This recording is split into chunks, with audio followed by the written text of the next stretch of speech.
I know what your daddy taught you. Lefty to loosey, righty to tighty. But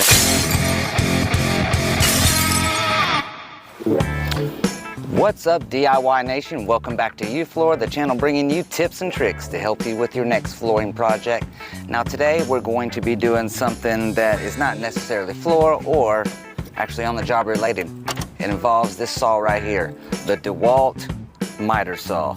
Now, we're going to be changing the blade on this miter saw, and whatever it is that we're going to be doing on this one is pretty much standard with all miter saws. Some may have a little bit different variations of how the nuts and screws and everything go on, but the way we're changing this one today should pretty much set you up for whatever it is that you're having to do with your own style of saw. But if you do happen to have a Dewalt saw like mine, and you don't know that the blade needs to be changed, it does need to be changed. Now, if you'd have asked my wife about 3 or 4 years ago, she would have thought the blade was part of the actual saw and didn't know it needed to be changed.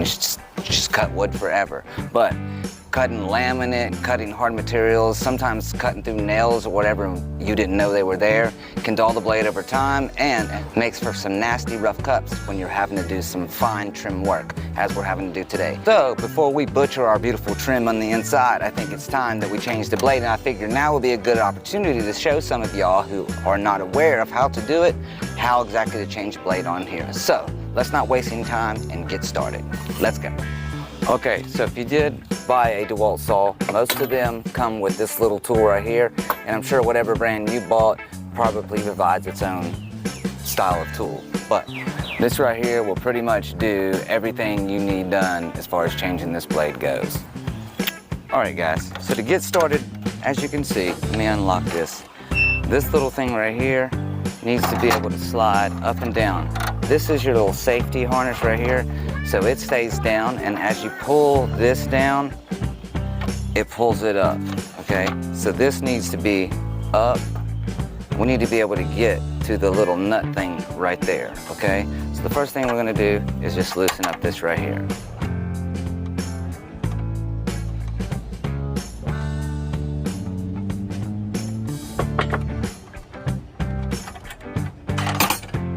Now, in order to get to this right here, we have to take this loose. Sometimes I have to take it completely out in order to get this thing to actually go up, but sometimes I get lucky and I only have to loosen it up and I can actually just bang it up there. I just need it to be out of the way so that I can reach the nut to change the blade. So you can see it's not going up. It's pretty snug on this side over here, which is preventing it from going up, so there we go. All right, so now you can see that I've got it loose enough where I'm able to access this. Now, just about every saw, and I've seen some that were just a little bit weird, you know, on the weird side, but just about every saw has this right here. This is what makes the blade stop and lock, because when you're trying to spin and trying to turn this nut over here, the problem is as you're spinning it, you'll end up spinning the blade. So you need a way for the blade to not spin. This, you'll see, I'm gonna spin it in just a minute and you'll see where it'll lock in. And once you lock it in, these are pretty easy to hold down and twist with the little wrench that they send out here. But some of these can be a pain because the button is just really tiny and you gotta put a lot of pressure on it. But Dewalt seems a little bit easy. So I'll try to get the camera set up here where you can get a view of both the button and the wrench at the same time. All right, so over here, what I'm gonna do is I'm gonna push the, oh, it looks like we found it right off the rip, see? It's locked in. But if you didn't get lucky and just push it down where, oh, look, and I did it again. Anyway, it'd be like this, and it would just spin until it locked down. See, I'm gonna unlock it, spin, and boom, it pushed down by itself. See, now it's locked. One more time. Spin, it's not locked down right now. Spin it till, boom, it pushes down. Now, here's the weird thing about these saws. I know what your daddy taught you, lefty to loosey, righty to tighty. But as you can see here, it says loosen. Loosen, in my opinion, is the same as loosey. And you can see that loosey goes to the right on this one. Tighty goes to the left on this one. So if we want to loose it, we got to go to the right. That may be different on other saws, but I doubt it. It's just the way the blade spins. It kind of locks itself in a little bit more. Although if you're used to going lefty to loosey, this does feel weird.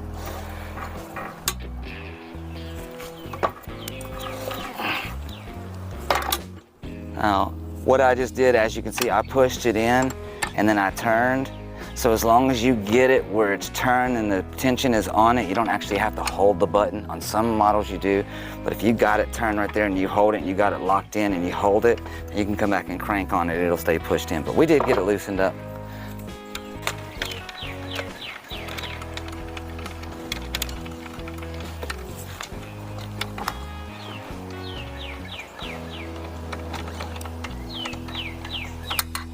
All right, there's the nut, or the bolt, and then this is the thing that holds the pressure against the blade.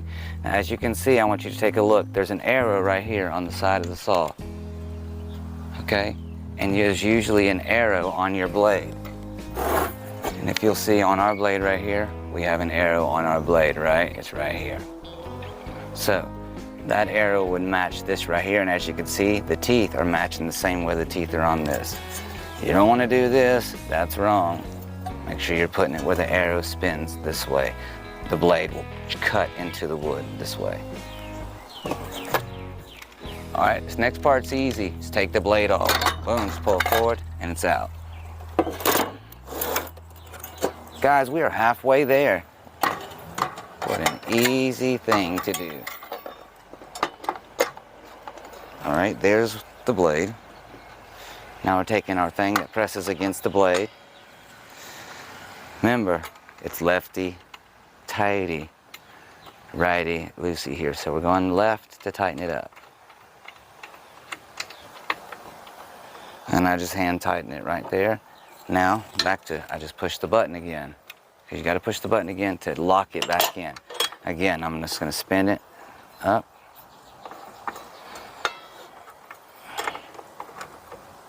There you go, it's locked in. See, there, if it's not, then you just turn it and then it's locked in. Again, see how I got the tension on it? So I'm gonna let go of the button right there and I can actually just crank down on it. You don't wanna do it too much. When the blade starts spinning, it'll tighten by itself, especially like on a table saw, but sometimes when things are almost impossible to get off. All right, so we got like 2 more steps to get through this thing, right? We need to pull this thing back down, tighten it back up with our little wrench / star head screwdriver.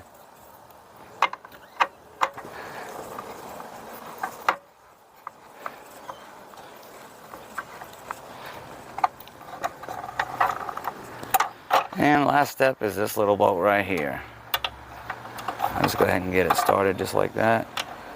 Now you can see that this has a, it's kind of like a router where it has it, where it rubs up. That little wheel right there will rub around inside of that, allowing it to flow, freely and move through. This one is actually righty to tighty.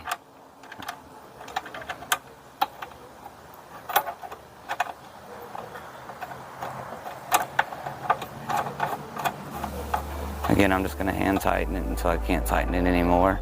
And then it should just take a couple of little cranks.